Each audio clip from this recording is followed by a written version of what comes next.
6 de la mañana, 32 minutos, arranca este informativo en Noticias 7 con toda la información, un viernes cargado de noticias. Vale, ¿cómo estás? ¿Qué tal, Abraham? Muy buenos días. Desde ya el saludo a ti, compañero, y a todos los padres ecuatorianos, porque este fin de semana hay que festejarles por todo lo alto. Nosotros comenzamos con información. Hoy es viernes. Estos son nuestros titulares.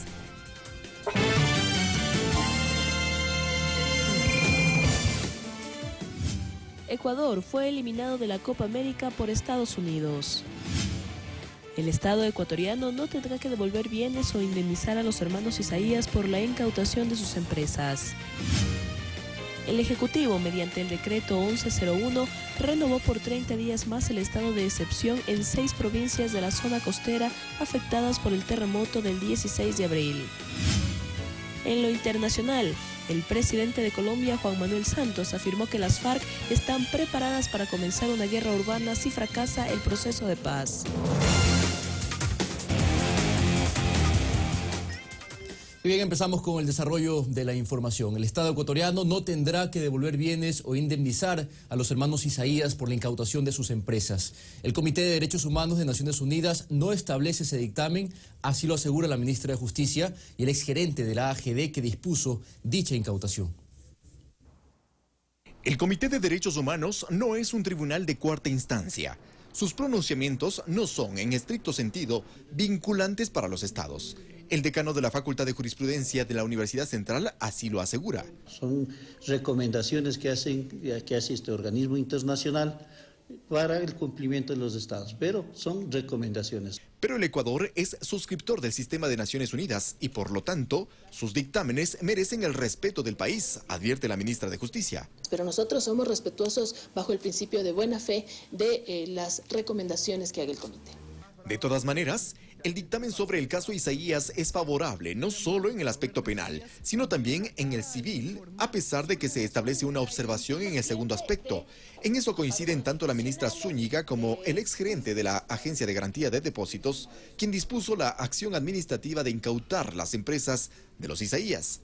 No se ha cuestionado en ninguno de los puntos el proceso penal que se siguió en la Corte Nacional de Justicia. Se ha reconocido por parte del comité que se han respetado las garantías del debido proceso, que la Corte y el Tribunal eran competentes para conocer y resolver el caso.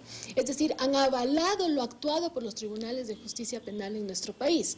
Es decir, esa pena que les impusieron de 8 años de reclusión por peculado está absolutamente ratificada, no únicamente por los tribunales nacionales como debía ser y como bien fue, sino ahora también por este comité. La observación del comité se refiere a la necesidad de asegurar que los procesos civiles cumplan las garantías establecidas en el Pacto de Derechos Civiles y Políticos.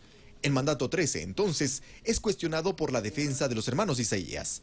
La nulidad del mandato 13 conlleva la ineficacia de la resolución de incautaciones. El comité no hace observación alguna a la resolución de incautación. En ninguna parte del dictamen emitido por el comité se establece ni restitución de bienes, ni tampoco indemnización a los hermanos Isaías. En 180 días, el Procurador General del Estado deberá responder sobre las garantías en lo civil que observa el comité. Pero en lo penal, tanto Zúñiga como Bravo aplauden el pronunciamiento del dictamen que avala el proceso judicial y la resolución de las Cortes ecuatorianas. Eduardo Córdoba, Ecuador TV. Y con el aval del pronunciamiento del Comité de Derechos Humanos de la ONU sobre la sentencia penal en contra de los exbanqueros Isaías Dasum, el proceso de extradición se reactiva. El canciller de la República, Guillaume Long, ratificó el pedido al gobierno estadounidense. Como parte de su agenda en la 46 Asamblea General de la Organización de Estados Americanos, OEA, el canciller de la República, Guillaume Long, insistió en el pedido de extradición de los hermanos Isaías. Los hermanos Isaías son banqueros, fugitivos, prófugos de la justicia ecuatoriana. El pedido lo hizo con base a la sentencia en contra de los Isaías en Cortes ecuatorianas, sobre cuyo fallo el Comité de Derechos Humanos, dijo, rechazó las alegaciones de los imputados de que su condena en Ecuador constituye persecución. Por lo cual, pues, todo el proceso judicial que se ha llevado adelante en Ecuador y que se ha saldado con una condena de los hermanos Isaías, tengan que enfrentar la justicia y tengan que enfrentar su condena. El pedido no es nuevo. El exfiscal general del estado, Washington Pesantes, recuerda las acciones planteadas durante su gestión. Lo que hicimos es fundamentar nuevamente el proceso de extradición y así continuó hasta el año 2011. Yo viajé 3 veces a Estados Unidos, me entrevisté con personeros del Departamento de Estado para que se proceda a la extradición. Que se trata de un proceso en extremo dilatado, sostiene. Y que solamente 8 años después, en el 2008, cuando ejercí la función de fiscal general del Estado, el Ecuador, con fundamento a su ordenamiento jurídico, hizo lo que debía haber hecho al siguiente día de la caída de los bancos: incautar los bienes de los banqueros. Lo propio ocurre con el actual fiscal, quien sostuvo que el pedido de información solicitado por los Estados Unidos fue entregado conforme lo requerido. Creemos de que hay una sentencia ejecutoriada en última instancia, que es una de las bases fundamentales para que una extradición pueda operar. Eduardo Córdoba, Ecuador TV. A propósito de esto, durante el conversatorio que el presidente Rafael Correa mantuvo con representantes de varios medios de comunicación en Puerto Viejo, el primer mandatario se refirió al pronunciamiento del Comité de Ética de la ONU sobre el caso de Roberto y William Isaías. Esto dijo. Primero, el informe le da la razón al Ecuador en lo sustancial, en lo más grave, ya en lo medular, que hubo delito, estafa, ratifica el peculado bancario. Los Isaías lo que más les preocupaba era el juicio de peculado, y ratifica el peculado bancario. Lo que hace el comité es decir que ha habido una falla de procedimiento, que tampoco es cierto. No tiene la información adecuada. Los procedimientos se han cumplido, en lo medular se ratifica el peculado bancario, se ratifica el comité de ética que los Isaías son delincuentes, ya que cometieron un delito en Ecuador, y lo que dice es que había una falla de procedimiento, y en eso están equivocados. Han sido sorprendidos por los Isaías, pese a que Procuraduría presentó las pruebas, etcétera, bajo el argumento de que me incautaron los bienes, lo cual es correcto porque hay peculado bancario, pero dice, no me permitieron apelar, no me permitieron ejercer mi defensa. Eso es falso, no lo quisieron hacer. Pero incluso si otorgáramos aquello, resulta que se habrán incautado 400 millones. La deuda de los Isaías es 1.400 millones. Todavía nos deben 1.000 millones de dólares. Entonces no hay por dónde. Pero usted ve ahí el poder del dinero. Tienen sus abogados, tienen sus corifeos, tienen sus pseudos periodistas, tienen abogados en Estados Unidos, tienen empresas de relaciones públicas para hacer creer a Ecuador y al mundo que son unos angelitos perseguidos políticamente y que el Estado les debe plata. El Estado no le debe absolutamente nada. El Comité de Ética, cuyas decisiones no son vinculantes, ratifica el peculado bancario. El reloj marca las 6 de la mañana con 40 minutos y los equipos de Noticias 7 continúan en la provincia de Manabí para constatar cómo poco a poco se reactiva la economía. Nuestra compañera Mirta Carrillo se encuentra en la playa Playita Mía, precisamente de Manta, para contarnos cómo amanece ese punto del territorio nacional y sus actividades a propósito de este nuevo fin de semana. Mirta, buenos días. Vanessa, amigos de la televisión pública, buenos días. Acá en la ciudad portuaria de Manta, la actividad pesquera artesanal está totalmente reactivada. Estamos desde la Playita Mía, conocido este sector por la venta directa de los mariscos. Llega el marisco en estas pequeñas pangas que provienen a su vez de los grandes barcos pesqueros y a comercializar en su mayoría aquí el marisco directo en la playa. Predomina el albacora, ese delicioso pescado que se utiliza para el encebollado. Aquí muy cerca también hay muchos locales de venta de alimentos, de venta de comida. El comercio de todo tipo, ¿no? Están personas que traen el marisco desde las pangas, lo ubican aquí en este sector de la playa. Aquí se ejecuta ya la comercialización, entregan el marisco también ya limpio, dispuesto ya para prepararse, para alimentar a los manabitas y a quienes visitan estas lindas tierras acá en la costa ecuatoriana. Como ven, ese es el trabajo. A hombros se traen el pescado desde las fibras, desde las pangas. No importa el peso, lo importante es trabajar y llevar el sustento diario a sus familias. Esta es una actividad, como decimos, que no descansa. Empieza justo antes del amanecer y culmina aproximadamente a las 9 de la mañana, es lo que nos han dicho. También esta playa es utilizada para hacer bastante deporte. Hemos visto muchas personas que pasan corriendo o trotando acá en este lugar. Ahora les quiero comentar que la salud, educación, vivienda y la reconstrucción son los ejes que con su visita impulsa el presidente de la República, Rafael Correa. Las ciudades de Manta, Portoviejo y Chone estuvieron en la agenda de ayer jueves 16 de junio, a 2 meses del terremoto. En la Plaza Sucre de la ciudad de Chone se suscribió el traspaso de 3 retroexcavadoras hidráulicas y 4 rodillos dentro del Plan Reconstruye Ecuador a 5 municipios manavitas. Pese a la difícil situación económica que por lograr la baja de los precios del petróleo sufre nuestro país, jamás nos trajo desesperanza o desilusión. Entonces ahora que nos van a entregar este equipo, es de carácter urgente que lo necesitamos. Nosotros tenemos equipo camionero, tenemos respaldo de la prefectura, pero entre más ayuda tenemos, mucho mejor. Incluso ya estamos planificando toda la obra que el gobierno nacional también va a hacer en los cantones más afectados. El presidente Rafael Correa explicó que este equipo caminero para Jama, Pedernales, Pichincha, El Carmen y Chone provienen de decomisos aduaneros. Hoy, estos tractores, fruto tal vez de lavado de activos, de irregularidades, son capturados por la nueva aduana del Ecuador. Aduana que es ejemplo a nivel regional y mundial de transparencia, de honestidad, de eficiencia. Y esos recursos retenidos ya no se pudren en sucias bodegas, sino que van a quien más los necesita. En la ciudad de Los Reales Tamarindos se levanta el Hospital de Especialidades del Ministerio de Salud Pública con una inversión de $80 millones para infraestructura y equipamiento. Por eso se deben tener buenos hospitales de especialidades ubicados estratégicamente y que todo el mundo pueda acceder vía aérea, helicóptero, ambulancia, en caso de ser necesario. En la provincia de Manabí también se reactiva la educación. 2 unidades educativas provisionales albergarán a casi 4.000 alumnos. En Portoviejo, el 95% de los planteles resultó afectado. Nosotros estamos convencidos de que al mes de abril del año 2017, Manabí tendrá la mejor infraestructura, Esmeraldas, del sur de Esmeraldas, tendrán la mejor infraestructura educativa de todo el país. Otro eje que impulsa el gobierno central es la dotación de viviendas para las familias damnificadas. En Manta, más de 400 casas del proyecto Sí Vivienda serán entregadas las primeras semanas de diciembre. Es la continuación de un proyecto municipal que lo inició la alcaldía hace unos años.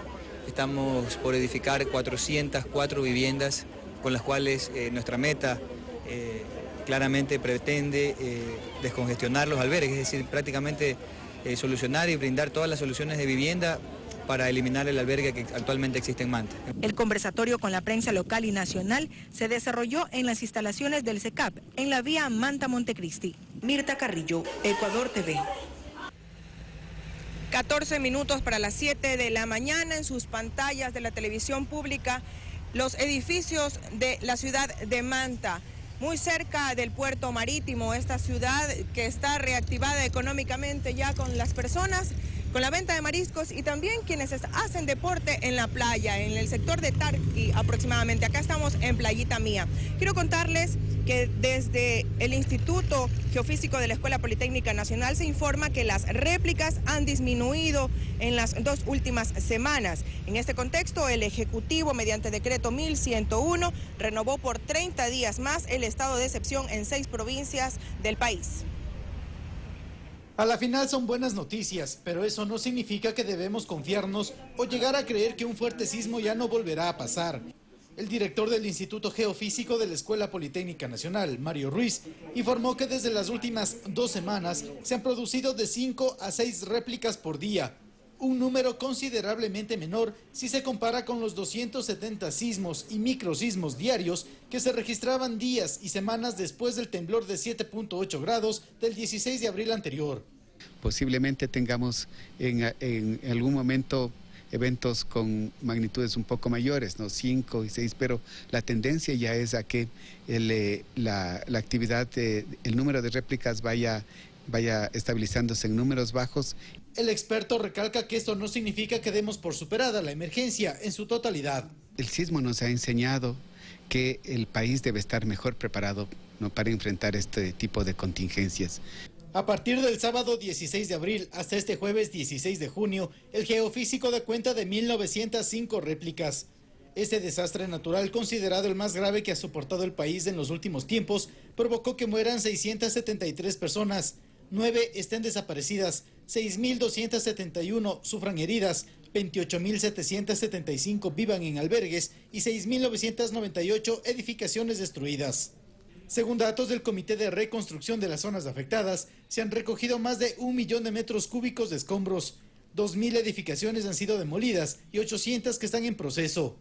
En cuanto al apoyo a los damnificados, cifras oficiales dan cuenta de la entrega de 461 bonos de acogida, 415 bonos de alimentación y 10 bonos de alquiler que están en trámite.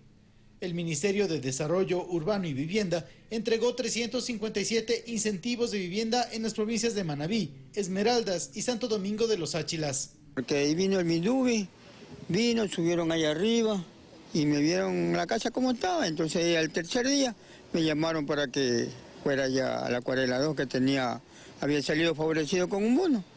Con el fin de seguir trabajando de manera breve y coordinada en favor de los más afectados, el Ejecutivo expidió el decreto 1101, mediante el cual renovó por 30 días más el estado de excepción en las provincias de Esmeraldas, Manabí, Santa Elena, Santo Domingo de los Áchilas, Guayas y Los Ríos. Javier Ceballos, Ecuador TV.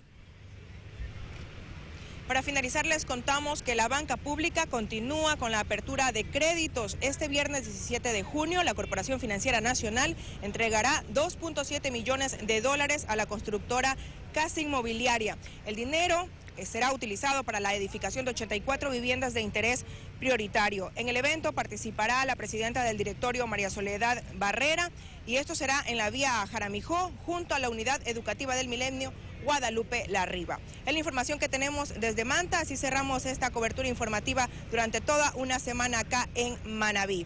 Abraham Verduga con más noticias desde Guayaquil. Buenos días.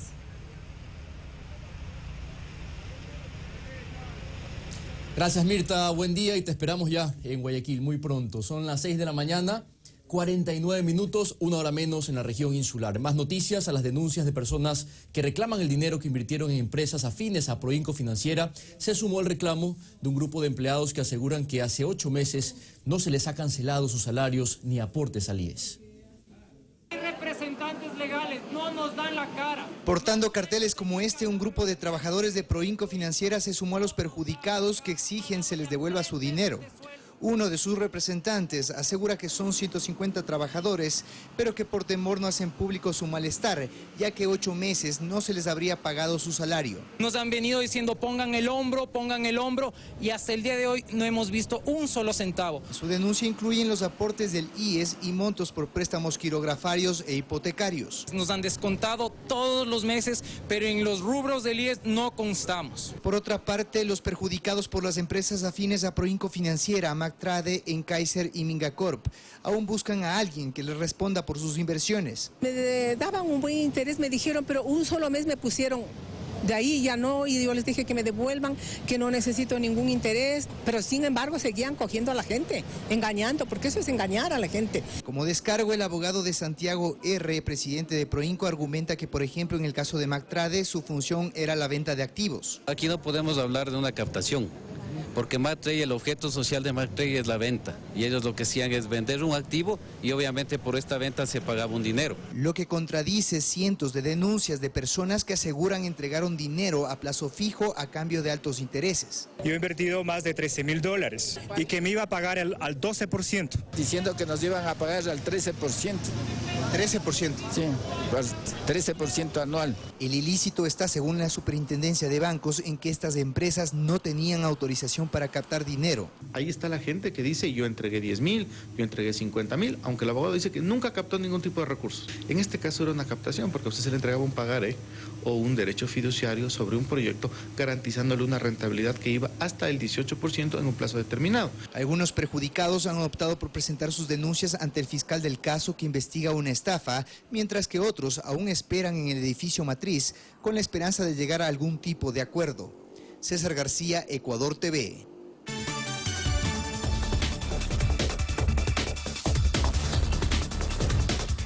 Tenemos en lo más importante del acontecer internacional una lamentable noticia que enluta sobre todo a lo que tiene que ver con el entretenimiento. Acaba de fallecer Rubén Aguirre, es una noticia que se conoció hace pocos minutos nada más, famoso por su papel del profesor Girafales en la serie televisiva El Chavo del Ocho. El actor mexicano murió a los 82 años de edad, su estado de salud había empeorado en los últimos días. La muerte fue confirmada por Edgar Vivar, quien afirmó en su cuenta de Twitter sobre la pérdida de un gran amigo. En palabras textuales dijo: "Mi profesor favorito, descansa en paz".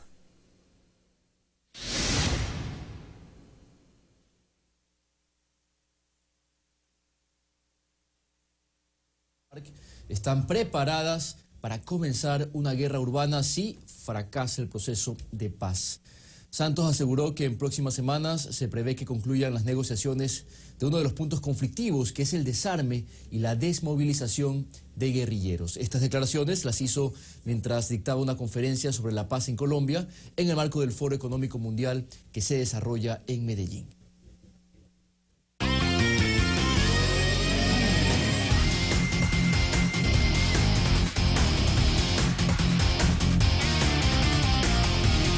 La Copa América Centenario terminó para la selección ecuatoriana. Ayer con tristeza vimos cómo caímos ante la selección de Estados Unidos 2-1. Pero Diego Valencia tiene los detalles y la evaluación de este encuentro deportivo. Diego, buenos días. ¿Qué tal, Vanessa? Buenos días, un abrazo para ti, gracias por la bienvenida y bienvenidos todos también a la información deportiva a esta hora en Noticias 7. Hubo un partido con ciertos altibajos, sobre todo por la falta de definición, dos oportunidades clarísimas de Ener Valencia que podían haberle cambiado la historia a este encuentro y también el resultado en cuanto al marcador. De igual manera, lo que ha sido un inconveniente para la selección nacional ya desde algunos partidos, incluidos los últimos de eliminatorias, la falta de regularidad en cuanto al funcionamiento del módulo táctico, la zona defensiva, el orden y sobre todo aquella mecanización de movimientos, demasiadas desconcentraciones, y eso fue lo que nos pasó factura en esta derrota frente a la selección de Estados Unidos. Repasamos algunas de las postales más importantes de lo que nos deja este choque de cuartos de final de los que no pudo sortear la selección ecuatoriana, sus rivales. El resultado al final: Estados Unidos 2,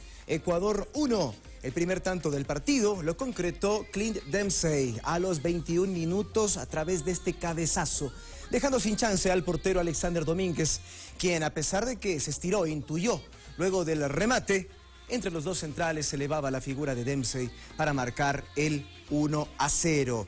El segundo tanto del partido, primero para la selección ecuatoriana, llegó a cargo de Michael Arroyo.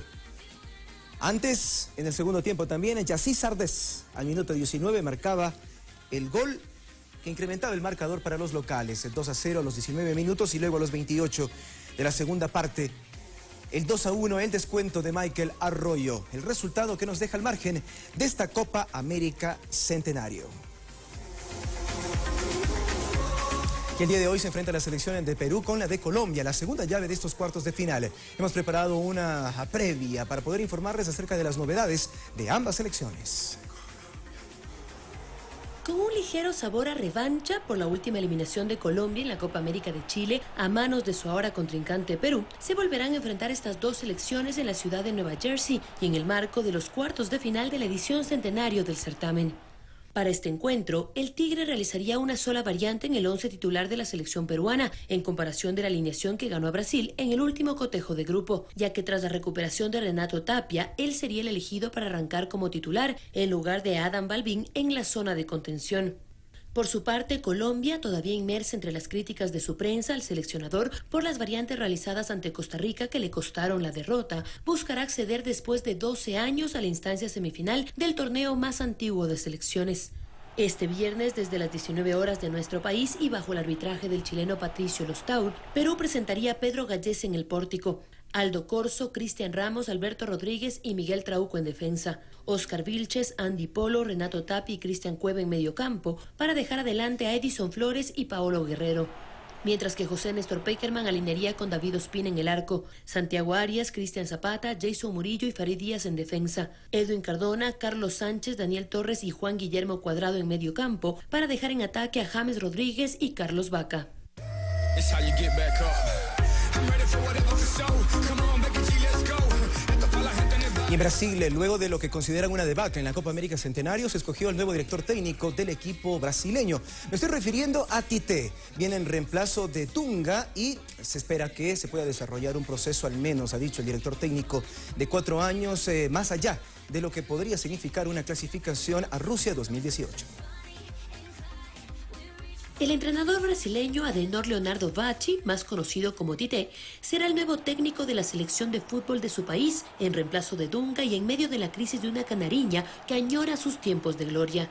Después del fracaso sufrido por Brasil en la Copa América Centenario, con una imagen pálida que determinó su eliminación en la fase de grupos, la Confederación eligió al entrenador del Corinthians por su nivel de aceptación en la afición, así como por su múltiple palmarés con equipos locales. Tite, de 55 años, se ha caracterizado en su carrera por ser un entrenador que consigue tener una buena relación con sus futbolistas. Además, se preocupa por la fase defensiva, pero sabe elegir los momentos en los que hacer daño al rival. Un equipo sólido que no descuide el espectáculo es el gran objetivo del nuevo timonel del Scratch.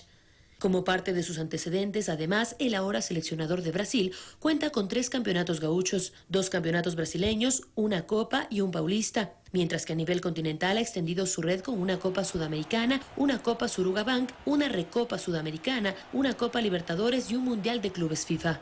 Su etapa más importante ha sido en el último lustro con el Corinthians, club con el que consiguió la Libertadores y el Mundial de Clubes en el 2012. Pero ahora el reto es superior, gestionar un vestuario plagado de estrellas con menos tiempo de preparación y devolver a Brasil a la cima del fútbol. Tite está seguro ante el gran reto de su vida. Y a propósito de la selección de Brasil, todavía en este país muchos se quejan acerca de la forma en la que fue eliminado el equipo brasileño. Aquella mano del volante peruano que con ese 1-0 le fue suficiente para poder clasificar como primero dentro del grupo B en la primera fase de la Copa América Centenario. Hemos preparado un top 7 de los goles históricos que fueron conseguidos con la mano. Por supuesto, hemos incluido el que se dio en esta Copa América Centenario. El fútbol es un deporte que permite ciertas licencias. A veces los árbitros se equivocan porque son humanos y esto favorece a uno u otro equipo. Varios escenarios, competencias y grandes protagonistas provocaron jugadas polémicas que marcaron una época del fútbol. La pelota va para Maradona puede tocar para Enrique, siempre Maradona es un drible, se va entre 3, siempre Diego, genial. La primera jugada que viene a la cabeza cuando escuchamos que no se cobró una mano en un partido de fútbol es la recordada y famosa mano de Dios.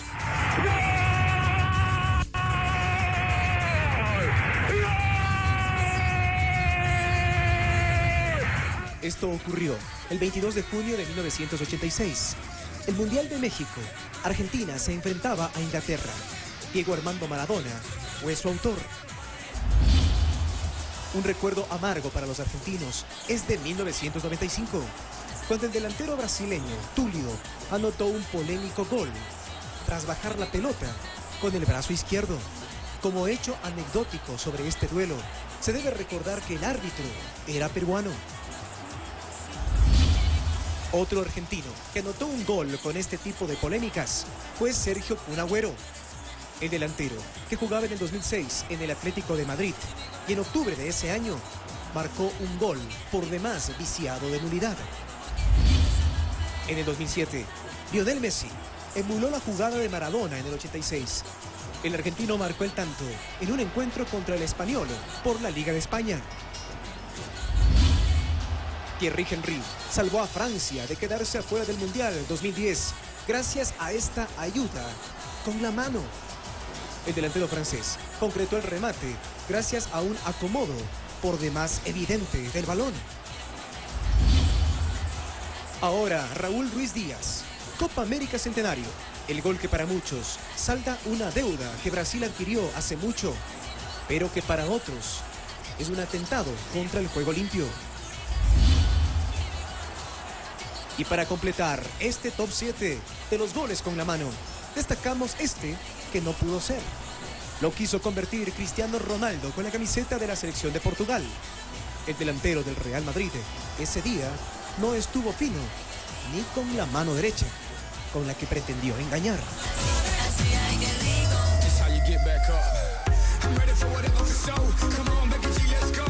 Jugadas en las que se atenta en contra del fair play. A veces las manos son más rápidas que el ojo humano. Me refiero a la de los jueces y a los de los asistentes de línea. Con eso nos despedimos momentáneamente, pero retornamos a las 7:50 con más información deportiva. Adelante, Abraham en Guayaquil. Un abrazo para ti. Gracias, Diego. Gracias. Un abrazo. Vamos a hacer una pausa. Será muy breve al retorno. Venimos con Carlos Rabascal y las entrevistas del día. No se muevan.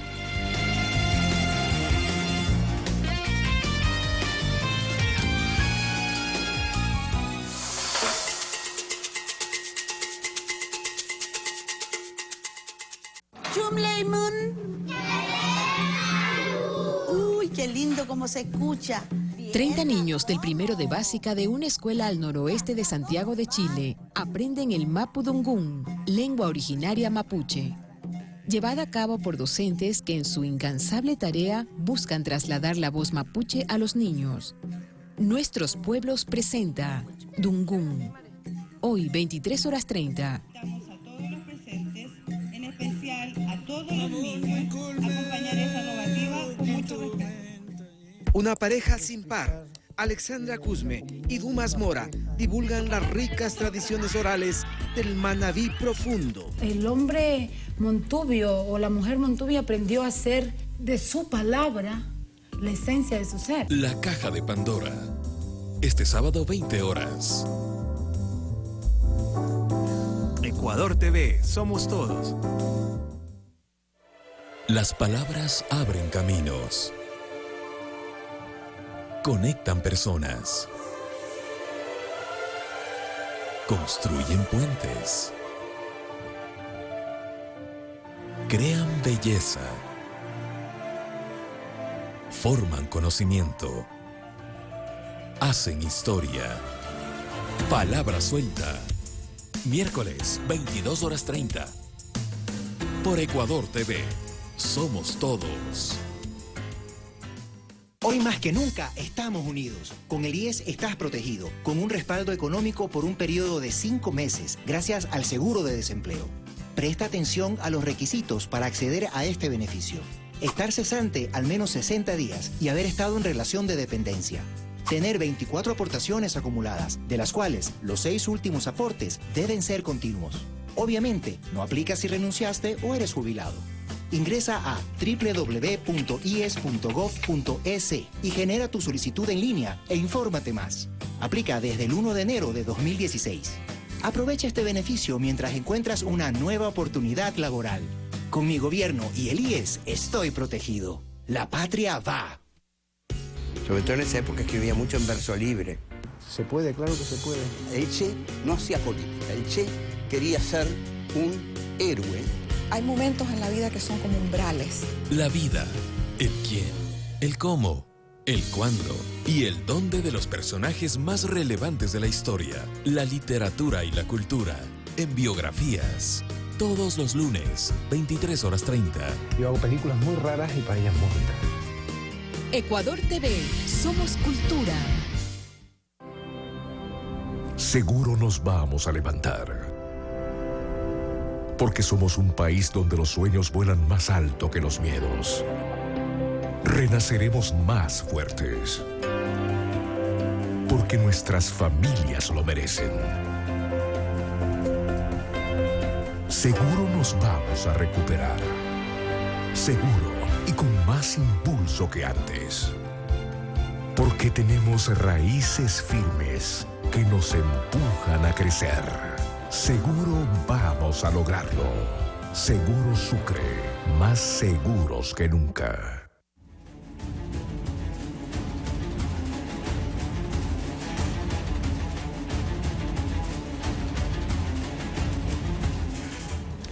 Bueno, bienvenidos a Pensamiento Crítico. El día de hoy a reponernos de la derrota de la selección del Ecuador y de haber salido de la Copa América. La verdad es que mediocampo para adelante, excelente, muy bien, pero la defensa y la contención en el mediocampo deja mucho que desear. Ayer extrañé a Iván Hurtado y a la Sombra Espinosa, por cierto. Bueno, entremos en materia Pensamiento Crítico. El día de hoy tenemos a la asambleísta y presidenta de la Comisión de Desarrollo Económico. Así es. Sí, Soledad, buen día. Asambleísta, buen día. Tenga usted un buen día. Gracias, Carlos. Un saludo a la audiencia y muchas gracias por la invitación. Bueno, vamos a hablar de algunos temas. Vamos a hablar del tema del dinero electrónico, que se ha generado un debate desde lo técnico. Se dice que va a haber emisión inorgánica, que se corre el riesgo de salir de la dolarización, etcétera, etcétera. Pero ese es un debate que lo vamos a dejar a los técnicos, que ya lo hemos tenido en Pulso Político, en Pensamiento Crítico, etcétera, etcétera. Yo quiero hablar de los beneficios de la operatividad del dinero electrónico. En este sentido, el dinero electrónico se habla de que acelera la circulación del dinero en el mercado, en la economía. ¿Cómo podemos esto visibilizarlo, asambleísta? Bueno, el dinero electrónico es un medio de pago, tan sencillo como eso, y nos da a los ciudadanos comunes un beneficio. Cuando uno paga con tarjeta de crédito o tarjeta de débito, pues uno tiene la devolución del 1% del IVA. Abres tu cuenta de dinero electrónico, muy fácil. No necesitas saldo, no necesitas internet, funciona las 24 horas del día, los 7 días a la semana, y uno va recibiendo como una cuentita de ahorros las devoluciones que te realizan a partir del IVA. Pero vamos por parte. Cuando usted dice no se necesita saldo, cuidado, se confunde a la ciudadanía. Es decir, no se necesita saldo es para la aplicación. Así es, pero para la utilización. Para efectos de poder transaccionar, uno tiene que cargarlo tal cual como carga el celular. Es decir, quiero usar $10 con el mecanismo, medio de pago, para mí, mal llamado dinero electrónico, tengo que ir a cargar $10. Puede cargarlos, pero también hay varias fases, y yo quisiera explicarle. Cuando uno empieza a conocer, yo me empapé y empecé a conocer abriendo mi cuenta de dinero electrónico. Facilísimo, asterisco 153, numeral. Y yo realizaba normalmente mis compras con mi tarjeta de débito de mi cuenta bancaria, como lo hacemos muchos ecuatorianos. Solo el 46% estamos bancarizados. Y a partir de la vigencia hace un mes de la norma, empecé a recibir en mi teléfono felicitaciones, le hemos devuelto 32 centavos de IVA. Felicitaciones, le hemos devuelto 2.07 de IVA. Le hemos devuelto 1.04, le hemos devuelto $3. Yo no había todavía hecho ningún depósito en mi cuenta de dinero electrónico. Lo único que he hecho es esperar y he venido acumulando ese dinero. A partir de eso empecé a investigar cómo se utiliza de mejor manera y ver los puntos. Hay una cuenta de internet que se llama Efectivo. Ahí usted puede saber dónde están los puntos en los que usted puede cargar su dinero. Puede cargar y cuando yo pago con dinero electrónico me devuelven el 4%. Y si yo estoy comprando en Manaví y Esmeraldas, pues ahí solo pagaría el 8% del IVA. Esos descuentos, esos ahorros benefician la economía familiar, la economía particular. Y facilita también la dinamización en términos de que uno no carga efectivo, sino que básicamente paga a través del celular. Ahora, usted dio un dato importante en relación a las personas que se encuentran bancarizadas. A ver, dinero electrónico se llama en el Ecuador. Yo insisto, está mal llamado dinero electrónico. Esto es un mecanismo y un medio de pago que se inventó básicamente es para formalizar a aquellas personas que no están bancarizadas. ¿Cómo ayuda esto a esa economía informal que prácticamente es de subsistencia, que tienen emprendimientos de subsistencia? Esto ayuda a incorporar a este sector que no está bancarizado a la economía. Esto no es un invento ecuatoriano, esto se ha impulsado en varios países. En países europeos, por ejemplo, pues hasta irrisoriamente ya en la misa, la limosna, se paga con dinero electrónico. Es un mecanismo que es mucho más seguro, que permite bajar los costos operacionales y los costos individuales para el ciudadano que está utilizando. Cuando yo voy y debito de mi cuenta, me cobran 50 centavos, me cobran 80 centavos. Eso baja los costos y uno se beneficia. El dinero electrónico beneficia a los ciudadanos. Además es voluntario. Aquí es importantísimo señalarlo y usted puede abrir una cuenta voluntariamente, hacer transferencias, hacer acreditaciones. Es una cuenta como de prepago. Claro. Yo deposito en mi cuenta a través de los acreditaciones de la devolución del IVA o a través de un depósito en mi cuenta bancaria y pago con dinero electrónico. Pero permíteme, Carlos, si yo quiero ir al mercado y pagar en efectivo, voy a un cajero, retiro efectivo y voy y pago con es efectivo. decir, no es que pierde el efectivo, Para simplemente nada. esto es un mecanismo transaccional. Que moderniza el ahora, país. se ha discutido, pero esto lo tiene el monopolio del Banco Central, entonces como lo tiene el Banco Central tengo que ir a depositar en el Banco Central. ¿Eso es así o puedo ir a depositar a ventanillas de bancos privados o puedo ir a depositar o cargarlo en un supermercado o en grandes o en centros de comercial tipo almacenes TIA, por ejemplo? Pues sí, puede cargar en más de 20.000 puntos hoy en todo el país. Eso tiene apenas un mes, seguramente se multiplicarán cada vez más y no hay una monopolización del Banco Central. Todos los mecanismos de dinero electrónico, de medios de pago electrónicos, pasan por una plataforma controlada por los bancos centrales en todos los países. Aquí es importante señalar que cuando nosotros hacemos una transferencia bancaria o pagamos con un cheque, hay una cámara de compensación que obviamente pasa por el Banco Central. No es nada distinto, no tengamos temor. Abra su cuenta de dinero electrónico y pruebe. Vea los beneficios que usted puede tener y seguramente, como yo, va a querer que su sueldo entero se lo transfieran y lo utilice a través del medio de pago dinero electrónico. Yo quiero contarles y quiero compartirles con ustedes un tema, amigos televidentes, igual a usted, señora asambleísta. Yo trabajé y he trabajado mucho en el tema de economía social y solidaria, sobre todo en la ciudad de Guayaquil, en lo que tiene que ver con barrios marginales, urbanos marginales. Y el tema de la economía social y solidaria de aquellas personas que tienen emprendimiento de subsistencia. Subsistencia significa emprender algún tipo de actividad tan solo para poder subsistir. No son de oportunidades que ya son de desarrollos y que pertenecen a otro tipo de estratos.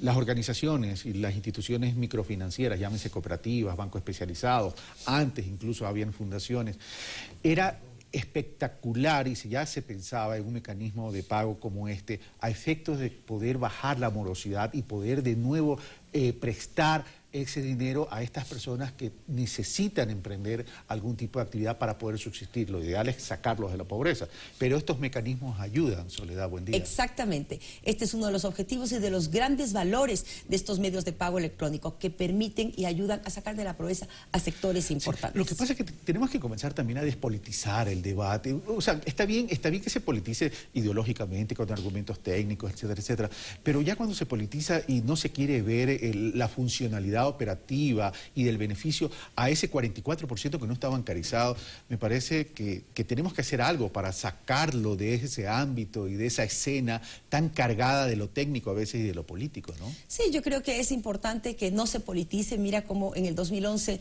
la Asociación de Bancos Privados tenía una visión con relación al dinero electrónico que era absolutamente positiva y hoy ha cambiado radicalmente, justamente porque estamos en un año electoral.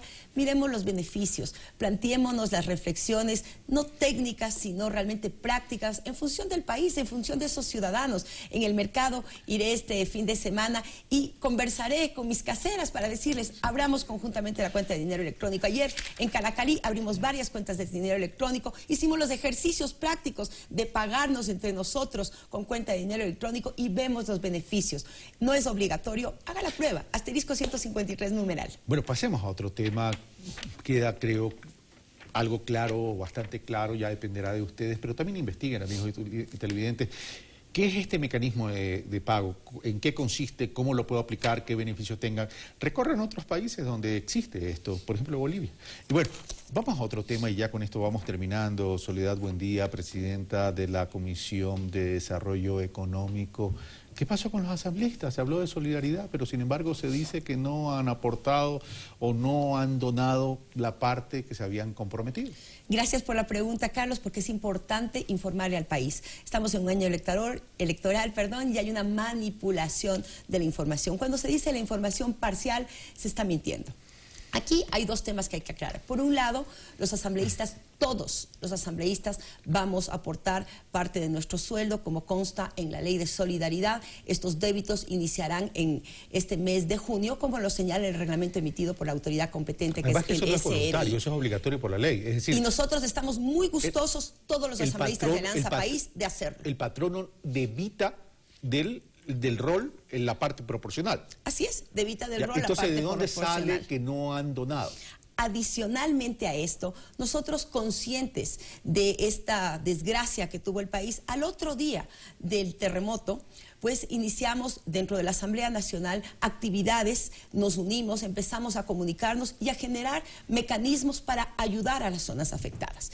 En ese sentido, la Asamblea Nacional y el Consejo de Administración Legislativa generó un fondo en el cual todos los asambleístas de Alianza País contribuimos. Fondo voluntario. Es un fondo voluntario, adicional y distinto al tema de la ley, en lo que todo Alianza País, todos los legisladores de nuestra bancada vamos a contribuir. Este es un fondo adicional y voluntario en el que, permítanme recalcar, todos los legisladores de Alianza País contribuimos. Unos lo hicimos en efectivo, otros lo hicieron a través de medicinas, de vituallas, de transporte, a través de esa colaboración en el territorio que fuimos entregando a través de esta brigada.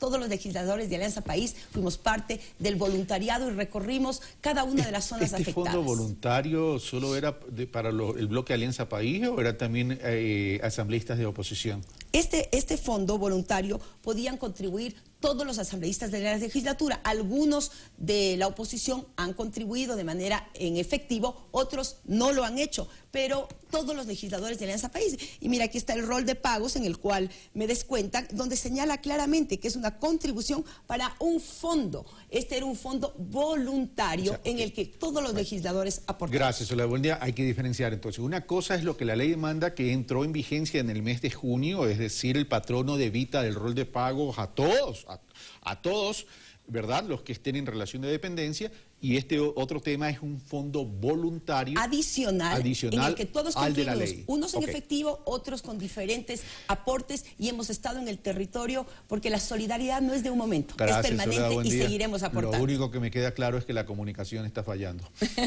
Gracias, Soledad, buen día. Hacemos una pausa y regresamos con más de Pensamiento Crítico.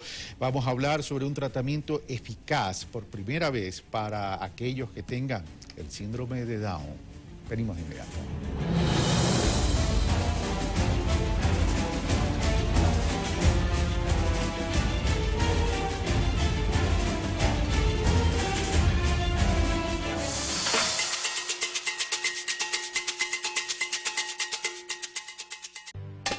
Todos están felices por la boda de José y Asenet. Mi amado, finalmente nuestro día llegó. Bueno, casi todos. Señor Pentefres, ya voy por las armas para cumplir con mi misión. Sueños de Egipto. Hoy, 19:30. Ay, José, te amo. Ecuador TV, somos todos.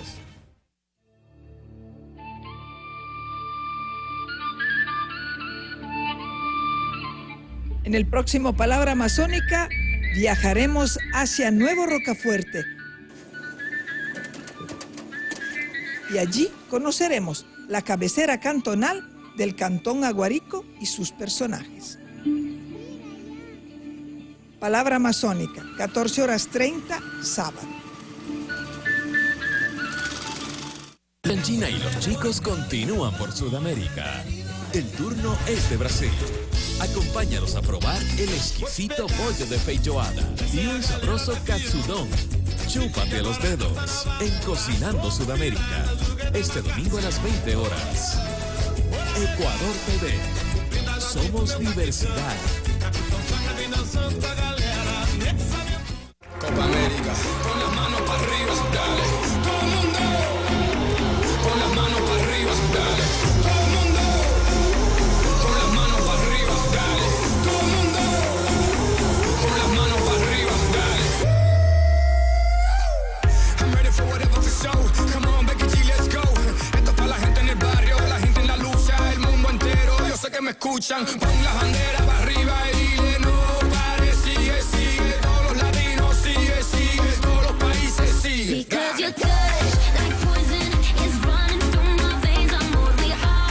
Ecuador TV, somos todos. Este sábado 18 de junio, no te puedes perder el Enlace Ciudadano 480. Entérate de las actividades del primer mandatario, sábado a las 10 horas, en Pozorja, provincia del Guayas. Ecuador TV, somos todos. Gregorio y Elvira se están viendo a escondidas. Así ahora no nos reconoce nadie. Elvira le decía, tenía tantas ganas. Sí, pero veo todo muy negro. peligro, Gregorio. Y Tere sigue su plan para separar a Dolores y José.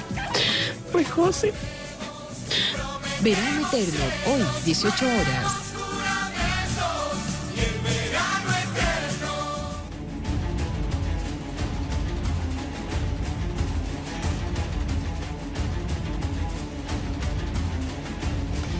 Les había anunciado que en este segundo bloque de Pensamiento Crítico íbamos a hablar sobre el tema del síndrome de Down. Se dice que no existe tratamiento para combatir el síndrome de Down. Parecería que este es un tema que empieza, como dice una nota de prensa de Diario El País de España, empezaría a derrumbarse. Hemos invitado al doctor Iván Dueñas, médico salubrista e investigador, para tratar este tema. Se comienza a derrumbar este tema, primero buenos días y bienvenido, se empieza a derrumbar este tema que para el síndrome de Down, no hay tratamiento. Muy buenos días, sí, muchas gracias por la invitación. Realmente el proyecto que se llevó a cabo en la ciudad de Barcelona, ya previo a un bagaje científico que realmente hacía prever que la molécula de la que vamos a hablar en un momento era promisoria, pudo revelar que ahora hay nuevas posibilidades de tratamientos ante una enfermedad que anteriormente era huérfana y prácticamente no se había investigado. Es decir, prácticamente era huérfana. Ese Sí. es un término muy científico y muy técnico. ¿Lo podemos explicar a los amigos televidentes qué significa una enfermedad huérfana? Pues una enfermedad sobre la que no existe una línea de investigación fuerte desde la perspectiva de la investigación clínica, básicamente. Es decir, nadie se ha interesado en enfocarse en el manejo del deterioro cognitivo o inclusive digamos, el déficit intelectual en personas con síndrome de Down. Entonces ahora esto es una cosa que se rompe, es un paradigma roto y hemos demostrado que hay la posibilidad de tratar. Este paradigma roto genera una esperanza y una expectativa. El tema es en qué se sustenta para hablar de una esperanza y que ahora sí podría existir un tratamiento. Sí, justamente el tratamiento que ha sido estudiado a lo largo de los últimos años, desde los estudios in vitro con esta sustancia derivada del té verde llamada epigalocatequina y posteriormente en ratoncitos, luego modelos experimentales inclusive y en seres humanos, que fue un estudio piloto que se realizó previo al 2012, y luego el estudio clínico randomizado doble ciego en el que yo pude participar en la ciudad de Barcelona, España. Llegó a determinar que esta sustancia es capaz de mejorar el rendimiento cognitivo de personas con síndrome de Down. Aún los resultados son muy tenues, pero abre una expectativa para poder trabajar profundamente en este mecanismo de acción nuevo. El té verde tiene una sustancia. ¿Cuál es la sustancia? Sí, muy bien. ¿Qué impacto genera? Justamente, esta sustancia es una isoflavona, una sustancia antioxidante que se encuentra, las sustancias antioxidantes están en muchas plantas, pero esta en concreto está muy concentrada en el té verde, se llama epigalocatequina galato, y es una sustancia que, entre otras propiedades, tiene la capacidad, se sabía que tenía la capacidad de mejorar las conexiones nerviosas entre las neuronas y además mejorar la plasticidad. Luego se demostró en los estudios que se hizo en cultivos celulares que tenía la capacidad de reducir la expresión de un gen que justamente se encuentra en el cromosoma 21. En el síndrome de Down hay 3 copias del cromosoma 21 cuando normalmente debería haber 2. Es decir, hay un exceso. Hay un exceso y un gen del cromosoma 21 produce una proteína que llega a ser tóxica para la neurona. Y entonces la epigalocatequina aparentemente uno de sus mecanismos de acción sería inhibir a este gen, a placa, y entonces esta sustancia que resulta ser tóxica para la neurona ya no se produce. Ahora, pero el tema es, yo puedo tomar, un paciente con síndrome de Down puede tomar el té verde y la sustancia comienza a hacer efecto, pero ¿qué tanto debe tener este tratamiento en términos de consumo de esta sustancia para que surta efecto en cuanto a la disminución de esta de este tema tóxico que le genera en los genes? Sí, bueno, básicamente el estudio todavía no es decidor en cuanto, sí, usted debe tomar epigalocatequina, o los chicos de 14 a 34 años, que es en donde se enfocó el estudio, son los que deben tomar esta sustancia durante un periodo determinado, porque recién estamos en una fase 2. Hay 4 fases en los estudios clínicos. En esta fase 2 lo que pudimos determinar es que efectivamente hay una respuesta promisoria de esta sustancia y que después de 12 meses de tratamiento, había un efecto positivo en cuanto al rendimiento cognitivo en los chicos con síndrome de Down, y aún 6 meses más tarde todavía había una efectividad, digamos, de esta molécula, aún 6 meses después de haber dejado de tomar la molécula. Ahora, básicamente esto se encuentra en la sustancia del té verde, o pueden existir otras plantas como para poder masificar este tema. Sí, a ver, importante pregunta. La epigalocatequina es un derivado del té verde. ¿Por qué se lo extrae el té verde? Porque es una de las hojas que más concentración tienen de esta sustancia. Pocas otras hojas tienen concentraciones altas. El té verde tiene una concentración muy alta. Aún así, no es la recomendación tomar té verde para generar estos efectos, porque la concentración que nosotros empleamos fueron unas capsulitas de un 45% de epigalocatequina, que es casi como tomar varias tazas de té. El tratamiento no vendría por el consumo de té, sino a través de una medicación específica que tenga esta sustancia. Exactamente. Por tanto, aún en el tema de la seguridad del medicamento, nosotros no podríamos garantizar, por ejemplo, que tomando muchas tazas de té verde va a mejorar tu rendimiento cognitivo, pero a expensas de que probablemente puede haber efectos secundarios de la misma hoja del té verde. Entonces, dejar a un lado el tema del té verde y centrarnos en la molécula. El problema es que todavía esto no está comprobado científicamente en su totalidad, o mejor dicho, no se ha terminado el proceso investigativo como para decir ya existe este medicamento con esta sustancia para la comercialización o para la distribución. La sustancia es un derivado natural que ya está comercializado. Actualmente muchas industrias a nivel mundial comercializan la epigalocatequina. ¿Aquí en el Ecuador? Desconozco si en el Ecuador se establece esto como una comercialización, pero lo que sí puedo decir es que actualmente, desde la perspectiva científica, nosotros ni recomendamos ni desaconsejamos la utilización del té verde para el rendimiento cognitivo. No obstante, el siguiente proceso investigativo nos abre la puerta para un estudio multicéntrico mucho más fuerte. Especialmente en niños pensamos que el efecto será más potente. Entonces, la novedad del estudio es que abre una ventana, un target terapéutico que no se había hablado previamente. Ahora, ¿cómo hacer? Porque, a ver, usted me dice una investigación científica en Barcelona. No sé si fue producto desde la academia, de la universidad, o financiado por algunos laboratorios. Pero el problema es el siguiente. El problema es que cuando los laboratorios se meten a hacer estas investigaciones, pues entonces el costo de los medicamentos es caro y se dificulta el acceso universal a estos medicamentos. Hablemos del Ecuador. ¿Por qué en el Ecuador no podemos hacer este tipo de investigaciones? O si lo estamos haciendo. Yo sé que se hacen investigaciones de carácter genético y toda la cuestión, sobre todo el doctor César Pacimiño es un gran científico ecuatoriano, pero para este tipo de cosas puntuales, ¿estamos haciendo este tipo de investigación? Bueno, yo diría que todavía no hemos empezado en el Ecuador a realizar este tipo de ensayos clínicos. En cuanto a la molécula, recordemos que es una sustancia natural, por lo tanto no requiere una patente. O sea, podemos investigar en las sustancias naturales ya que no tienen patentes. El problema es que la industria farmacéutica, que es la que más investiga en sustancias, es que está buscando una sustancia que patentar para comercializarla. Como esto no tiene un rédito económico, entonces es más difícil conseguir financiamiento. Y de hecho eso es lo que pasó en Barcelona, que los Mara Diersen, Rafael de la Torre hacían conciertos, la misma Mara cantaba en conciertos para recolectar fondos y poder llevar a cabo el estudio. La importancia de la presencia del Estado para apoyar este tipo de cosas. Exactamente. Okay. Y de hecho la Universidad Yachay está empeñada en llevar a cabo estudios investigativos clínicos en moléculas no comerciales o de sustancias potencialmente promisorias que son naturales, ¿no? Imagínense la potencialidad de nuestra Amazonía, ¿qué nomás podremos encontrar? Exactamente, sí. Doctor Iván Dueñas, muchas gracias por estar con nosotros. Bueno, nosotros hemos terminado por el día de hoy. Pensamiento Crítico, excelente fin de semana. Y por cierto, el próximo día, martes, Impulso Político, tendremos un debate entre Carlos Vaca Mancheno, asesor de la Presidencia de la República, con el doctor Aparicio Caicedo, asesor de Guillermo Lasso del movimiento Creo. El tema, evidentemente, la política y el pacto ético. Un buen fin de semana. Los espero el día lunes con más Pensamiento Crítico.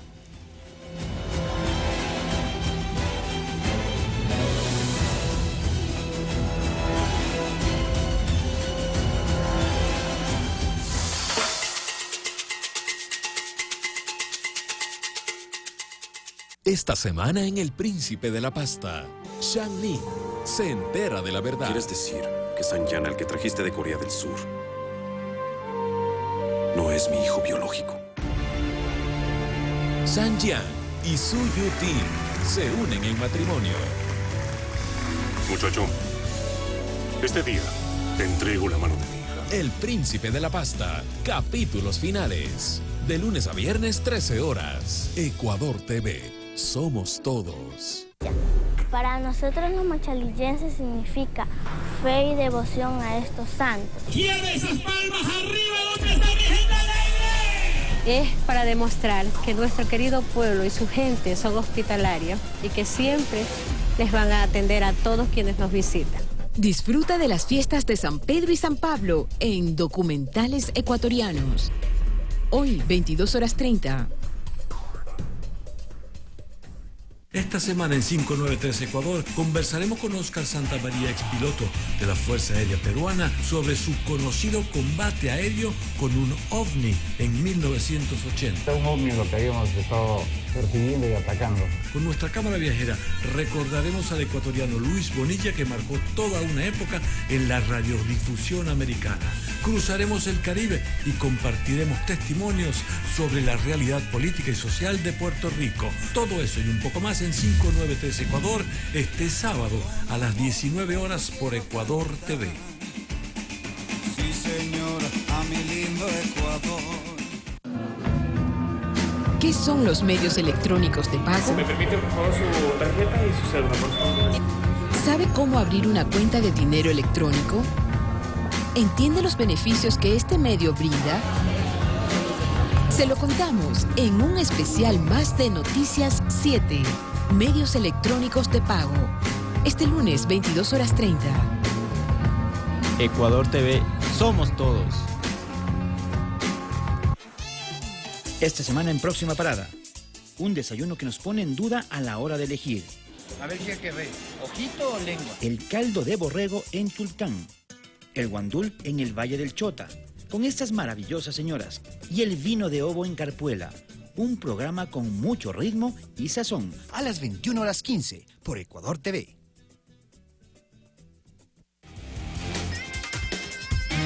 Desde este lunes 20, la información más completa del Ecuador y el mundo en Noticias 7. De lunes a viernes, 13:45 por Ecuador TV, somos todos.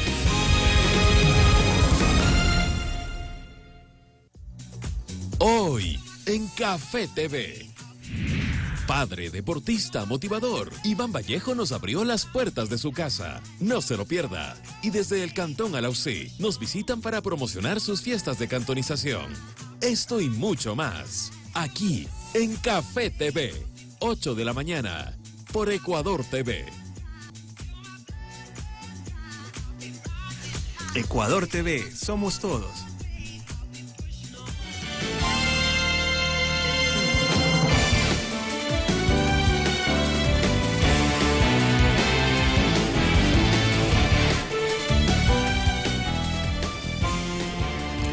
Siete de la mañana, 34 minutos. Nuevamente les damos la bienvenida a este servicio informativo de Ecuador TV. Arrancamos entonces con el desarrollo de las noticias. Vanessa, ¿cómo estás?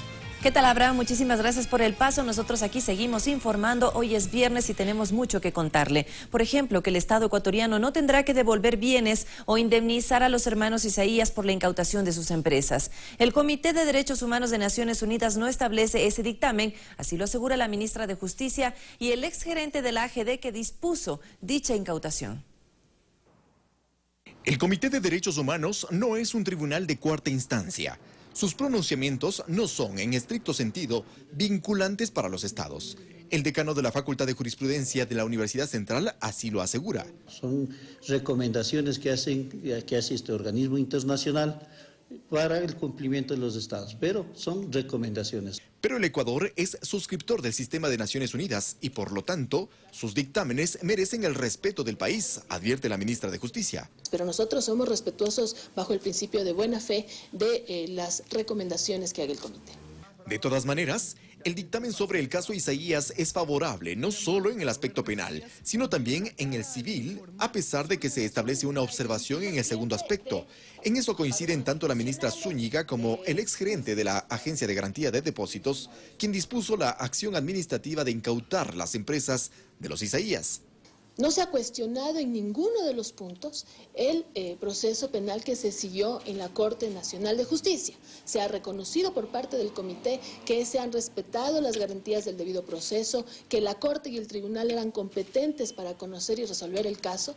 Es decir, han avalado lo actuado por los tribunales de justicia penal en nuestro país. Es decir, esa pena que les impusieron de 8 años de reclusión por peculado está absolutamente ratificada, no únicamente por los tribunales nacionales como debía ser y como bien fue, sino ahora también por este comité. La observación del comité se refiere a la necesidad de asegurar que los procesos civiles cumplan las garantías establecidas en el Pacto de Derechos Civiles y Políticos. El mandato 13, entonces, es cuestionado por la defensa de los hermanos Isaías. La nulidad del mandato 13 conlleva la ineficacia de la resolución de incautaciones.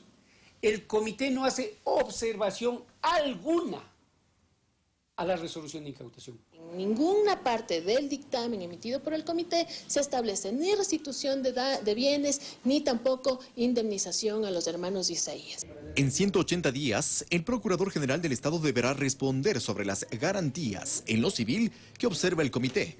Pero en lo penal, tanto Zúñiga como Bravo aplauden el pronunciamiento del dictamen que avala el proceso judicial y la resolución de las Cortes ecuatorianas. Eduardo Córdoba, Ecuador TV. Otro tema, los candidatos que tienen capitales en paraísos fiscales deberían repatriar sus recursos por coherencia. Así lo asegura Doris Solís, secretaria ejecutiva de Alianza País.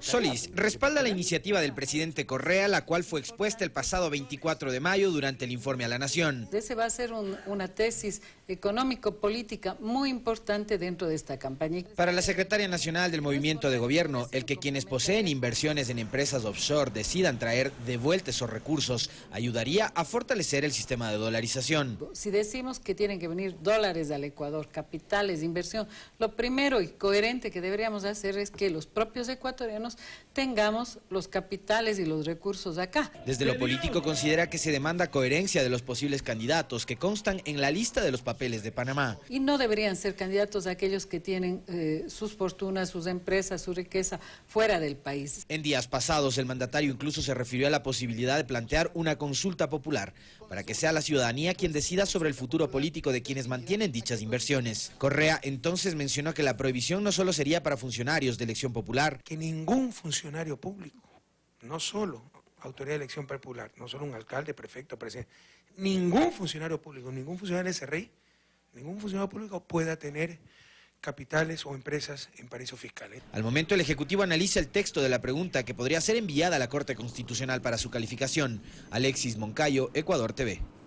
Y el Servicio Nacional de Contratación Pública revisó el proceso por el cual el municipio de Quito contrató a la periodista de Teleamazonas, Yanedi Nostroza, para la realización de productos comunicacionales. El CERCOP encontró presuntas irregularidades. Veamos más.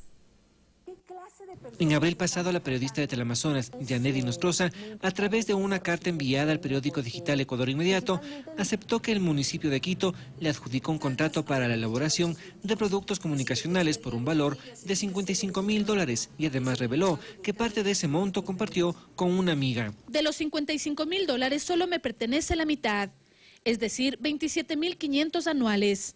La otra mitad del contrato le pertenece a la presentadora Estefanía Tejada, quien realiza unas pastillas informativas para el segmento Quito te habla y quien recibe el dinero en su totalidad. Yo no retengo un solo centavo. Estefanía, a quien cuento entre mis amigas, me solicitó la incluya en mi contrato para evitar el enorme papeleo que implica un contrato público y yo acepté gustosa, porque no hay nada ilegal en ello. Sin embargo, el Servicio Nacional de Contratación Pública, CERCOP, no piensa lo mismo que Nostroza, pues tras la publicación de reportajes tanto del diario El Telégrafo como de Ecuador Inmediato, emitidos el 27 de abril pasado, decidió realizar una revisión del contrato y la misma detectó que Yanedi Nostroza, al parecer, habría infringido la norma pertinente.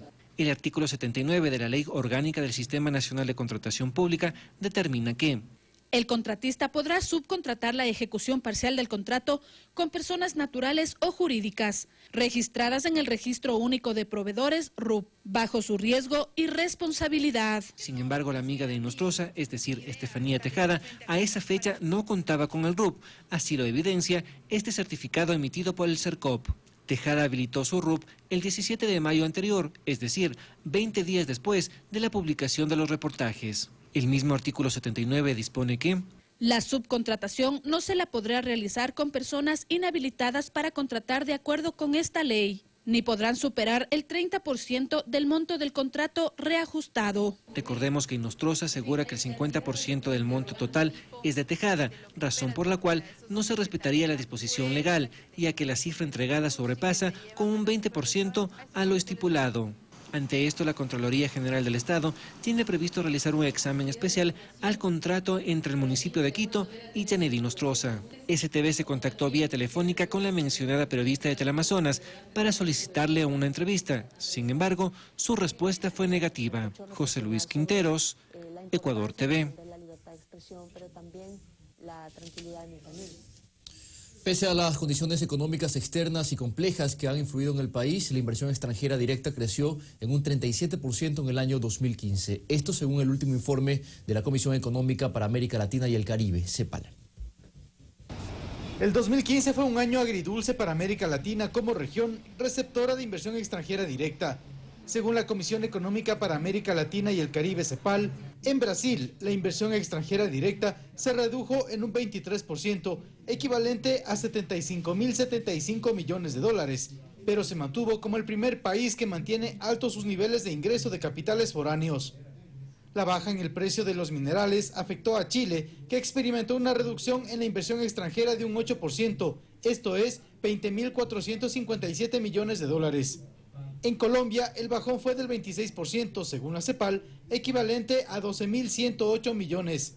Y Perú, por citar el último caso, soportó una desinversión extranjera del 13%, equivalente a 6.861 millones. Del otro lado, la CEPAL destaca el comportamiento de países como Ecuador, que creció el año anterior en un 37%, es decir, 1.060 millones de dólares. Esto debido a un portafolio de proyectos y ofertas de inversión en diversas áreas como metalmecánica, agroindustria, alimentos procesados, petroquímica e hidroeléctricas que apuntan al cambio de la matriz productiva y que han sido un imán para que países amigos vean al Ecuador como un atractivo. Sobre todo, las oportunidades existentes en el sector minero, aseveran autoridades de gobierno. Es decir, en las vías, en las carreteras, en todos los procesos relacionados con la generación hidroeléctrica que va a tener el proyecto, con la generación también de agua que va a tener el proyecto.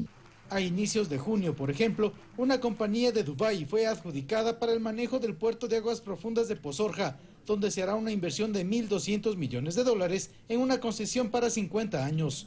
Invertiremos inicialmente $500.000 en la fase 1 y más adelante avanzaremos a 1.000 millones para el proyecto en general. Nos sentimos muy comprometidos con este proyecto.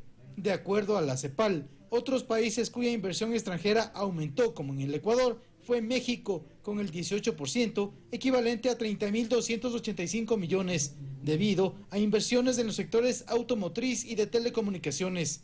Argentina, en un 130%, con 11.655 millones por inyección de recursos en el sector petrolero. Javier Ceballos, Ecuador TV. Revisamos otros temas. En los próximos días se celebrará la Semana de la Administración en la Universidad Católica del Ecuador. Será una oportunidad para mostrar los beneficios del vínculo entre la sociedad y la academia. A esta cita están todos convocados, principalmente estudiantes, colegios, también profesores y sectores productivos. La Facultad de Administración y Contabilidad de la Universidad Católica del Ecuador se prepara para recibir a más de 2.000 asistentes en la semana que cada año dedica a mostrar los resultados de su trabajo directo con la comunidad. Entre el 20 y el 24 de junio en estas instalaciones se desarrollarán varias actividades, jornadas académicas, charlas y conferencias. Es una semana internacional y vienen personas de afuera, en diferentes campos, ¿no? Inclusive desde Europa están viajando para nuestra Semana Internacional. Pero también están planificados 3 tipos de concursos de emprendimiento. Uno dedicado a la economía popular y solidaria, otro a las ideas gestadas al interior de la misma facultad y un tercero en el que participarán estudiantes de bachillerato.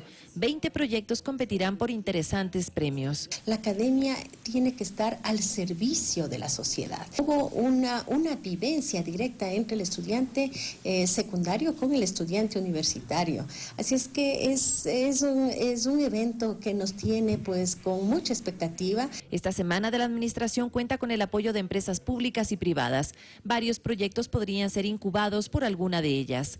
Iniciativas en todo campo, tenemos en el campo tecnológico, tienen en el campo alimenticio, tienen algo de reciclar los productos. La convocatoria es abierta, es decir, que todos quienes estén interesados en las ciencias administrativas y la contabilidad pueden asistir. Vanessa Hervás, Ecuador TV.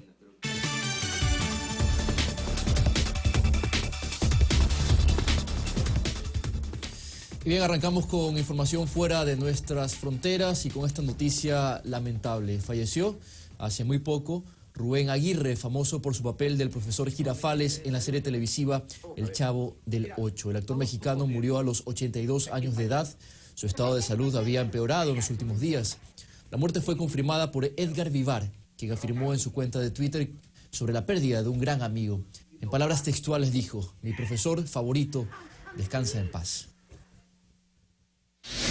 Y en Brasil, el ministro de Turismo Enrique Eduardo Alves renunció a su cargo tras ser acusado de recibir sobornos en el caso Petrobras. Se trata de un nuevo revés para el gobierno del presidente interino Michel Temer, quien rechazó las acusaciones de un funcionario de una filial de la estatal petrolera que lo vinculó en el financiamiento ilegal para su partido político.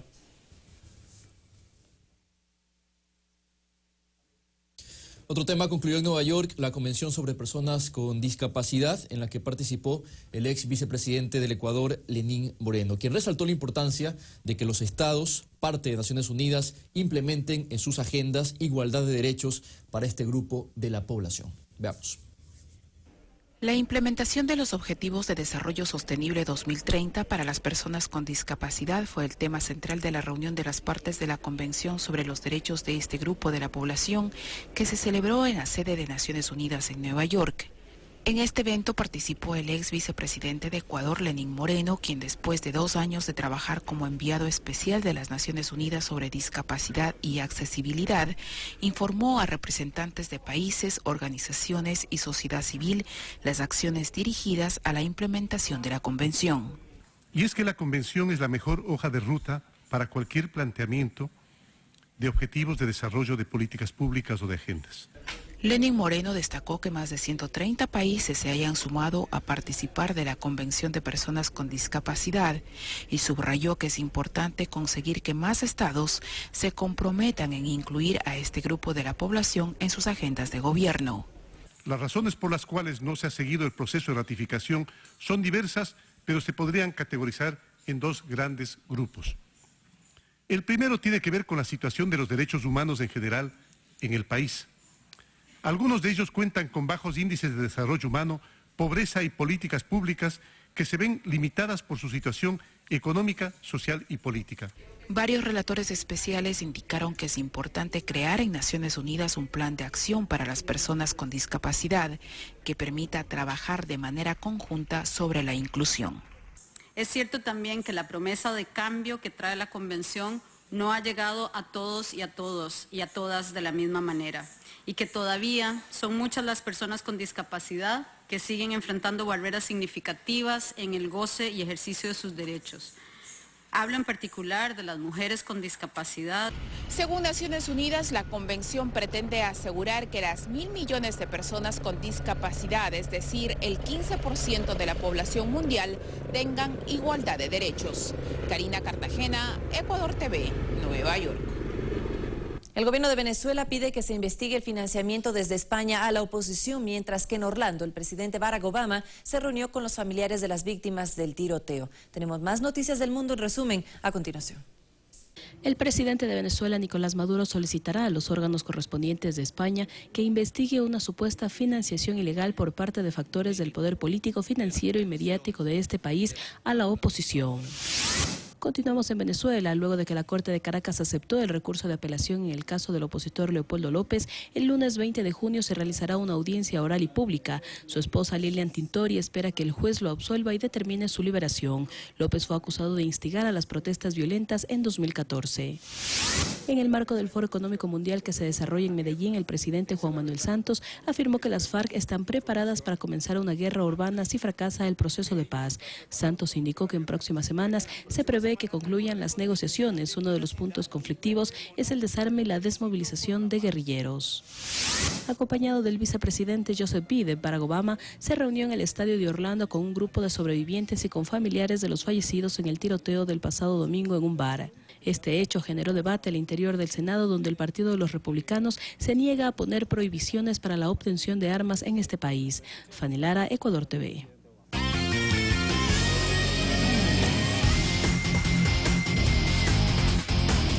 Siete de la mañana, 51 minutos, ya es momento de los deportes en Quito. Nuestro compañero Diego Valencia listo con las actualizaciones. Adelante, Diego. Como siempre y con mucho gusto, Abraham, ¿qué tal? Buenos días nuevamente para ti. Vamos con información deportiva, porque, claro, luego del encuentro de Estados Unidos frente a la selección de Ecuador, quedaron algunas reacciones por parte principalmente de los protagonistas. Nuestro compañero David Lucero consiguió las siguientes notas al término del partido. Estados Unidos nos dominó en el primer tiempo, tuvieron las 3 llegadas que contabilizamos, quizás nosotros debemos haber tenido 1 o 2. Y en el segundo manejó más Ecuador, la pelota, los trámites. Estados Unidos estuvo para el contragolpe y creo que habrá tenido una más, en el segundo tiempo, 2. Pero yo creo que Ecuador fue superior en el segundo tiempo y demostró, y quizás hasta podía haber ganado el partido, ¿no? Lo que faltó fue clasificar, porque hicimos todo, como le decía anteriormente, como para estar ahora festejando nosotros, pero bueno, le tocó a Estados Unidos. Y la conciencia tranquila de todos los jugadores, de nosotros mismos como cuerpo técnico, de que las cosas se hicieron como se planificó, y si la redonda no entra en el rectángulo de la red, es difícil pasar de ronda, ¿no? Hemos hecho cosas importantes para poder contrarrestar los 2 goles de ellos. No pudimos concretar, pero esto es el fútbol. Ahora toca felicitarlo nada más a ellos. Creo que Ecuador hizo el trabajo que necesitaba, solamente el que no entraron los goles. Si te pones a ver la segunda parte, ellos hicieron solo la jugada del gol, nosotros tuvimos muchas y no las concretamos, esa es la única diferencia, pero de ahí creo que Ecuador le pasó por encima a nuestro rival con todo el respeto. Quería seguir, venimos por un propósito y es una pena que nos vamos ahora mismo, pero está claro que pudimos pasar, que eso es importante. El primer tiempo ellos se cerraron bien, fueron muy agresivos en la marca, no nos dieron espacio. Faltó un poco más de presión arriba, creo yo. Nos tiramos un poquito muy atrás. Eso ayudó a ellos que salgan siempre en contragolpe, que tengan pelota ahí atrás. Tuvieron oportunidades 3, 4 y marcaron 2. Entonces, eso también hay que recargar de ellos. Nosotros tuvimos 5, 6 y pudimos marcar 1. Así que Antonio, sabemos la clase de jugador que es, él siempre quiere ganar.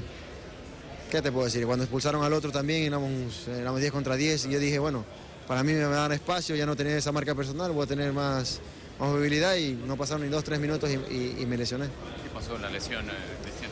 Igual que previo al Mundial, sentí un pinchazo y no pude correr más. Bueno, esperar la eliminatoria, ¿no? Sí, así es, esa es la idea, ahora esperar eliminatorias y hay que levantarnos. No somos conformistas, nosotros queríamos trascender mucho más, quizá el día de hoy el arco se nos cerró por esa cosa del fútbol, pero dentro de todo nos vamos tranquilos porque dejamos todo en la cancha, luchamos hasta el final y creamos situaciones que por ahí no se concretaron. ¿Deja un saldo más en lo positivo que negativo de esta eliminación? ¿Qué se pasó al final? Vuelvo y te repito, no hay conformismo entre nosotros, no solamente por romper la historia de haber trascendido un poquito más, nosotros queríamos llegar mucho más lejos. Y creo que el día de hoy nos merecíamos por lo menos el empate, pero el fútbol es así, pues nos deja tranquilos porque pues dimos todo, ¿no? 7:54 minutos y el miércoles anterior en el Estadio Olímpico Atahualpa se dio el choque de la noche amarilla. Barcelona Sporting Club, que estrenó su uniforme, el que presentará en la Copa Sudamericana, se enfrentó al Deportivo Quito. El resultado al final favoreció al equipo Chuya por 2-1. En este encuentro fue presentado Marcos Caicedo, la flamante incorporación del ídolo del astillero para lo que resta de la temporada 2016. El ecuatoriano delantero estuvo esa temporada y la anterior en el Zacatecas de la Liga de Ascenso Mexicana. El equipo está bien, vamos a tratar de mejorar en algunos aspectos y me siento contento de estar en esta institución. Me abrió las puertas y le doy gracias a Dios por esta oportunidad. Mi paso por México fue algo difícil, bueno, no me fue muy bien en lo futbolístico, pero yo creo que en lo personal estoy bien, le doy gracias a Dios porque He madurado como persona, como futbolista he madurado mucho y yo creo que ahora me brinda esta linda oportunidad Barcelona para reivindicarme y yo creo que no va a ser la excepción. Esto fue un partido amistoso, pero lo cogimos como un partido normal, oficial. Estamos muy contentos por el triunfo, vamos a seguir adelante, a seguir entrenando a pesar de los problemas, olvidarlos y a darle todo por nuestra familia. El profesor me da mucha confianza, así como a mí, a mis compañeros también, y vamos a seguir trabajando hasta el final, a seguir entrenando. El fin de semana se viene un partido muy importante.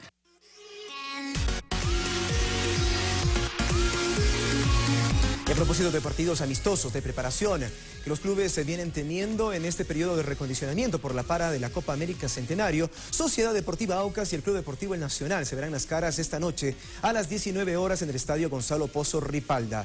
La invitación la hacen los dirigentes tanto del equipo criollo como del ídolo capitalino. Tanto por la festividad del Día del Padre y también por la situación económica que no es oculta para nadie en el país, con este partido poder tener también unos ingresos y tener ese contacto permanente con nuestros hinchas. En tal sentido, se han establecido precios populares para esta cita. La entrada general está en $4, la tribuna en $8 y el palco en $15. Los futbolistas pueden parar el campeonato y ya lo han hecho, ¿verdad? Los árbitros pueden parar el campeonato y ya lo han hecho. Los únicos que no podemos hacer eso somos los clubes. Las razones son lógicas. La economía de nosotros es exageradamente frágil. Hablo yo en forma general de los clubes del fútbol ecuatoriano, por lo que se conoce de las reuniones que hemos mantenido entre los presidentes de los clubes. No todos los clubes, desde luego. Hay clubes cuya economía es envidiable.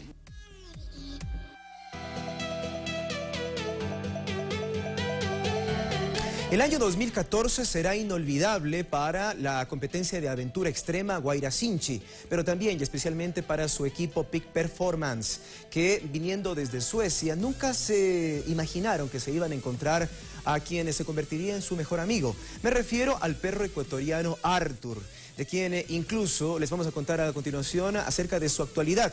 Ya tiene un libro que se ha mantenido desde el pasado 19 de mayo, que fue su lanzamiento, como entre los más vendidos de una de las páginas web en Europa más importantes de obras de literatura.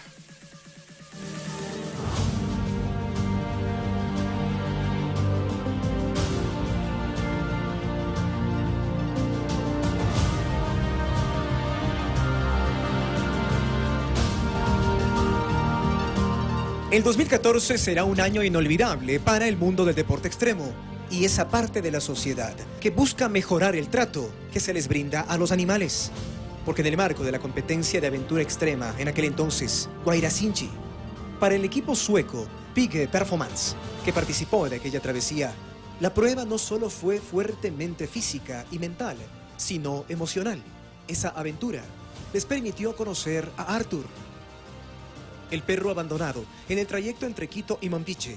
Se unió al grupo en la parte final del trayecto, manteniéndose fiel y leal, a pesar de la exigencia, y creando una especial empatía con el líder del equipo, Michael Lindnord, quien desde ese instante se convirtió en su mejor amigo.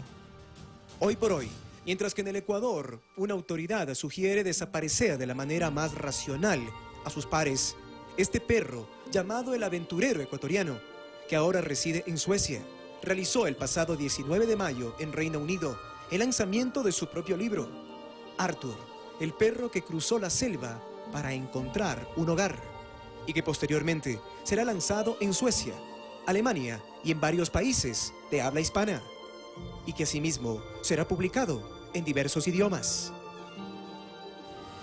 Desde su lanzamiento y hasta el momento, la obra se mantiene en el ranking de los 10 libros más vendidos en The Sunday Times Bestsellers, uno de los sitios en Internet de mayor jerarquía literaria.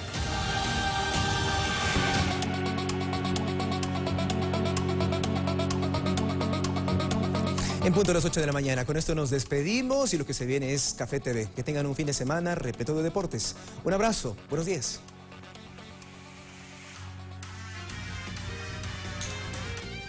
Que estés bien, Diego. Bueno, también despedimos este servicio informativo a las 14 horas. La invitación es a que se mantengan en pantalla de Ecuador TV con las actualizaciones informativas. Van. Será a las 14 horas. Muchísimas gracias, Abraham. Ya viene Café TV, la revista informativa. Y a las 14 horas, Noticias 7. Gracias como siempre por su preferencia. Buenos días a todos.